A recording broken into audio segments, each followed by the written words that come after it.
Seja bem-vindo ao Entre Linhas. Aqui nós desvendamos o que está por trás das histórias, análises e curiosidades que você ama. Já deixa o like e inscreva-se, porque hoje você vai descobrir algo que pouca gente percebe. Vamos juntos? O clima em Brasília parece prestes a explodir. De um lado, rostos conservadores que clamam por justiça e liberdade de expressão. Do outro, a chamada elite política tradicional, com o poder judiciário e a mídia alinhados, segundo críticos, com um sistema que impõe narrativas. No meio dessa guerra, despontam Nicolas Ferreira e Gustavo Gayer, deputados que se tornaram símbolos dessa nova direita combativa. Recentemente, a Câmara optou por 268 votos a 167 por suspender uma ação penal que corria contra Gayer no Supremo Tribunal Federal. A acusação vinha de um vídeo de 2023, no qual ele fez duras críticas a um senador, chamando-o de vagabundo e acusando-o de negociar cargos em troca de apoio político. A decisão provocou indignação do outro lado, que viu atentado à justiça e imunidade tratada como escudo para agressões verbais. 2 dias depois, o ministro relator cumpriu a decisão da Casa e formalizou a suspensão da ação penal.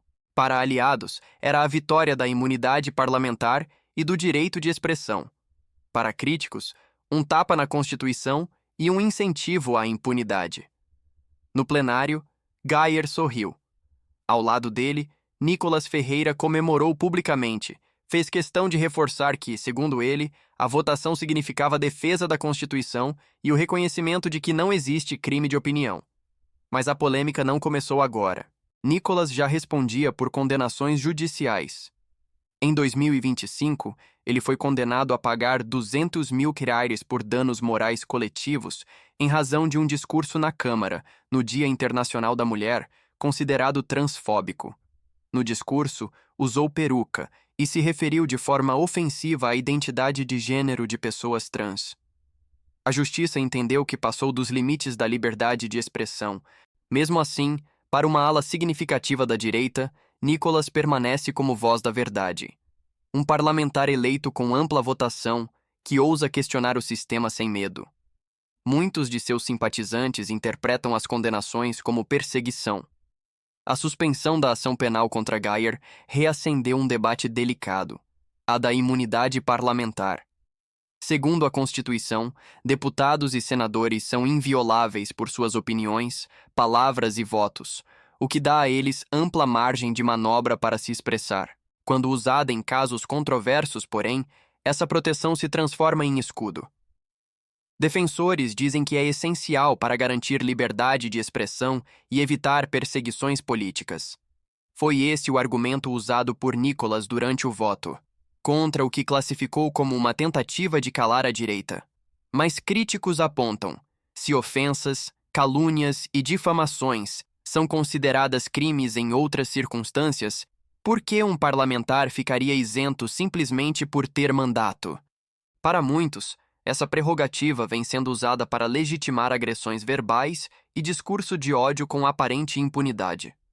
No caso específico, a acusação contra Gayer partia de um senador, que alegou ter sido difamado.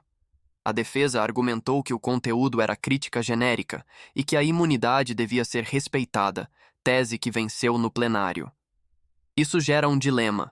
Democracia exige pluralidade e liberdade, mas também exige responsabilidade. Até que ponto a liberdade de expressão parlamentar pode ser usada sem ferir a dignidade e os direitos dos outros? Para Nicolas, Gayer e seus aliados, o episódio reforça a narrativa de que há uma perseguição sistemática à direita no Brasil. Eles se enxergam como representantes de uma parcela da sociedade que, segundo eles, foi marginalizada pela elite política e por um judiciário seletivo. Nos bastidores, corre nas redes e nos gabinetes bolsonaristas a ideia de que a suspensão da ação penal e o uso da imunidade não é privilégio, é afirmação de liberdade contra o que consideram uma democracia de fachada. A aprovação da chamada PEC da blindagem, que amplia as prerrogativas de parlamentares sobre investigações e prisões, vem na esteira dessa mesma lógica. A ala defensora da anistia aos envolvidos nos atos de 8 de janeiro de 2023 e a reestruturação das regras de investigação vem crescendo como força motriz de mobilizações de protesto e pressão institucional. Para a juventude bolsonarista, para ativistas de direita e muitos parlamentares, os casos de Nicolas e Geyer não são exceção, mas sim símbolo de uma mudança na forma de fazer política. Direta, agressiva, sem medo de ofender, mas com o respaldo da prerrogativa legal. Com a suspensão da ação penal, o processo contra Geyer está paralisado, pelo menos até o fim do mandato. Isso gera um cenário de incerteza sobre o que será da responsabilidade disciplinar, da opinião pública e da própria jurisprudência quanto a abusos cometidos por parlamentares. Mas o impacto vai além. Muitos questionam o papel do parlamento no equilíbrio entre liberdade e decoro, a forma como a imunidade pode ser usada e o risco de que o sistema vire refém de discursos inflamados, intolerantes e polarizadores, sem consequências reais. Para outros, esse é o preço da liberdade de expressão e a ruptura com o politicamente correto, com tabus históricos, com censuras silenciosas a quem pensa fora do padrão. Seja como for, o episódio de Nicolas Ferreira e Gustavo Geyer provavelmente vai entrar para a história recente da política nacional, como símbolo de conflito institucional, de polarização extrema e de um momento de redefinição de valores no Congresso. Para quem assiste de fora, resta a pergunta: até onde vai a liberdade de um parlamentar? E até onde vai a proteção da democracia? O Brasil está diante de um momento que já não admite neutralidade. A linha que separa opinião e agressão, imunidade e impunidade, liberdade e responsabilidade está mais tênue do que nunca. Cada gesto no plenário, cada voto, cada discurso inflamado ou cada decisão judicial passa a carregar um peso histórico, e cada detalhe influencia diretamente o futuro político do país.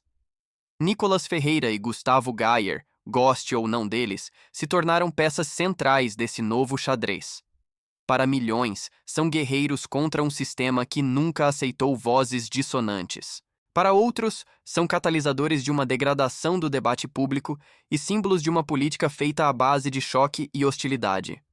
A suspensão da ação penal contra Geyer e as condenações de Nicolas são apenas capítulos visíveis de uma disputa subterrânea que há anos empurra o Brasil para a beira de uma ruptura. Não é mais sobre direita ou esquerda. É sobre força, sobre narrativa, sobre poder real. Dentro do Congresso, a sensação é de que estamos caminhando rumo a um ponto de não retorno. Os parlamentares falam mais para as câmeras do que para seus colegas, mais para as redes do que para o país.